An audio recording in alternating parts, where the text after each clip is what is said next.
What's with this banner design? On the outside, you're chilling in some countryside.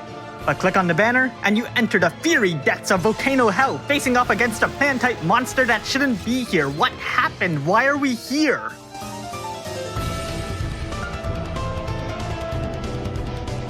Skye's Trustmaster reward is a hat with a high amount of attack.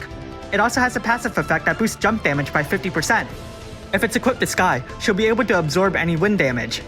This is an incredible Trustmaster reward, as more jump modifiers never hurt anyone, especially when you're trying to reach that 800% cap.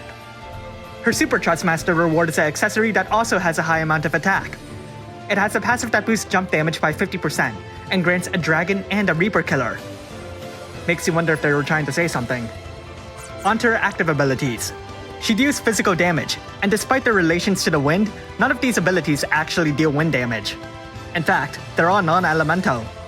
Spear Storm breaks break gauges of a spear. It also grants her a surprising 5 stacks of evasion. That's a lot for her on-demand ability. Furious Skyfall chains of Bolting Strike, and gets stronger in Clash of Wills as your morale gauge rises.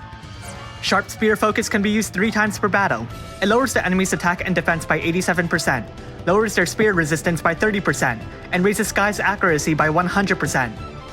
Battering Wind's Chains of Absolute Mirror of Equity, and lowers the enemy's accuracy by 10%. Brisk Tailwind deals damage that chains a Stardust Ray, and fills her limit burst gauge by 1/4. Passives. She gets a lot of passive stats. It's actually crazy. But for Trustmaster reward or Super Trustmaster reward equipped, she gets a 50% boost to physical and magical evasion, gets a powerful Dragon and Reaper killer, and automatically fills her limit burst gauge when she enters the battle. Furthermore, just giving her a single weapon shoots her equipment attack all the way up to the limit. She also has a chain cap bonus, though it's not yet complete.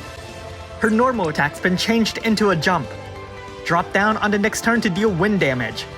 As a passive, it also has additional effects. She has a big boost to jump damage, strong Dragon and Reaper killers. Her normal attacks hit twice, and when her HP is below 60%, she automatically gains 5 stacks of evasion. Now, let's look at her limit burst.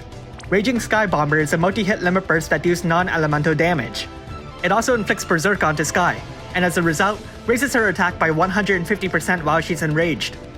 Truthfully, Berserk is generally looked at as underwhelming, as the attack boost is measly and the status effect prevents your unit from actually doing anything other than a normal attack. Coincidentally, that also makes it a great tool for auto farming.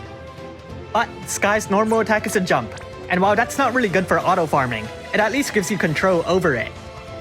I get that the developers wanted to go for a rise and fall kind of playstyle, but it doesn't really flow in turn-based combat. Time to change forms. Skye has a true Brave Shift, which has no limitations whatsoever. Onto her active abilities. Overcast Skies lowers the enemy's wind resistance by a whopping 130%, raises her wind damage by an incredible 50%, and boosts the damage modifier of Plummeting Gale, which happens to be her normal attack. Severe Squall boosts her attack by 300%, grants her a powerful Dragon and Reaper killer buff, and boosts the damage modifier of Plummeting Gale. Passives. But for Trustmaster reward or Super Trustmaster reward equipped, she gets a strong boost to her jump damage, a 50% boost to her physical evasion, and raises her limit burst damage by a whopping 200%. It also gives her access to a single evasion stack and a limit burst regen. Her other passives are the same. But speaking of her limit burst, let's take a look at it. Sky Flurry raises her limit burst damage by 200%, lowers the enemy's accuracy by 50%, and deals a single blow. It gets stronger the more you use it, and hits its peak with 3 casts. In Clash of Wills, it gains even more power, rising alongside your morale gauge. Let's rank Brave abilities. I'd prioritize Aeolian Blessing for more stats, and the ever-important Chain Modifier Cat. Precursor of Disguise for more jump damage, stronger killer buffs, and more evasion stacks. Then Furious Skyfall, as it just raises damage. Time to make a damage rotation. On turn 1, activate her Brave Shift. Cast Overcast Skies, Severe Squall, and Sharp Spear Focus. Then, jump with her normal attack, and land on the next turn. On turn 4, jump again, and then land. From here, simply repeat the rotation. While her Brave Shift's limit burst is powerful, it's also non-elemental, and for all her positives, Skye cannot imbue herself with wind, so her innate wind attacks ultimately remain better picks for stronger damage. Of course, if you have another way to imbue wind, prioritize her Brave Shift's limit burst as you poke holes into your enemy. It'll take some time to ramp up, but the damage will well be worth it, especially when morale is high in Clash of Wills. So how good is Skye? When morale is high on your side, Skye's damage output will skyrocket. She'll be a match for best Dragoon Sephiroth, and definitely an excellent finisher during this clash of wills. And while she's not quite as strong without that morale boost, she's certainly powerful nonetheless. Her buffs are spectacular. Overcast Skye stands out, as it inflicts a strong wind imperil, grants a substantial wind buff, and boosts her jump modifier, all while remaining an on-demand ability. The other two are just as important, of course. Strangely, the developers decided to make the majority of Skye's kit non-elemental, despite her clear preference for wind.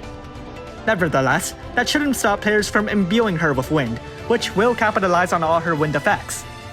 Alternatively, that also means Skye is surprisingly flexible.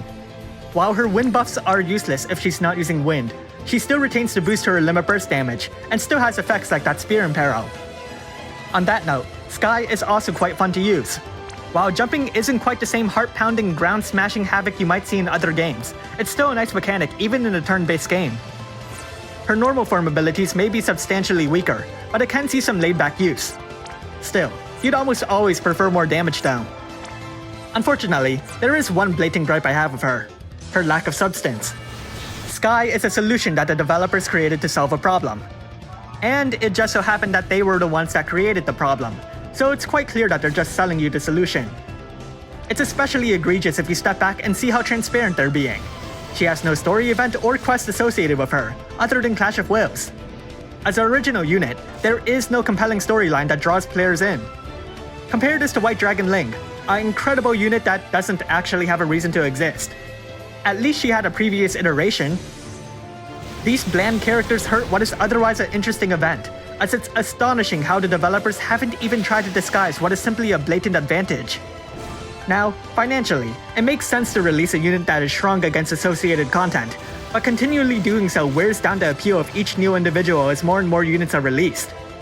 To counter this dissatisfaction, I think the developers should expand on the units themselves.